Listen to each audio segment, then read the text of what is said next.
ভাই এতদিন জানতাম গভর্নমেন্ট জবে জব সিকিউরিটি সব থেকে বেস্ট, ভগবানের দেওয়া জীবন চলে যেতে পারে কিন্তু গভর্নমেন্ট জব কোনোদিনও যাবে না। ঠিক আছে, এই এপ্রিল মাসের পূর্ণ লগ্নে কি কি হচ্ছে ভাই, পরশুদিন দেখি না 26,000 শিক্ষককে বাদ দিয়ে দিয়েছে।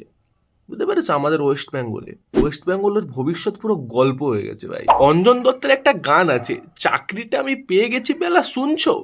বর্তমান পরিস্থিতিতে দাঁড়িয়ে ওই গানটা যদি রিক্রিয়েট করা যায় কি হবে বুঝতে পারছো।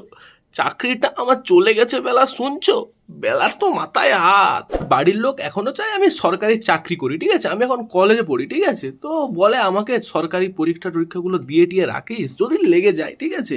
ভাই চাকরি পাওয়া আর পাওয়ার পর বাতিল হয়ে যাওয়া, ভাই ব্যাপারটা ঠিক ঘোটালা না, কিছু তো ঘোটালা আছে ভাই মাঝখানে। তো এবার আসল কথা, যাদের ওই জবটার উপর নির্ভর করে সংসার চলছিল, বাকি সদস্যদের পেট চলছিল, যাদের ছোট ছোট ছেলে মেয়ে আছে, তারা এখন কি করবে? ওয়েস্ট বেঙ্গল, ছি, কিছু বলার নেই তোমাকে আর, বেশি বললে আবার জেলে যেতে হবে।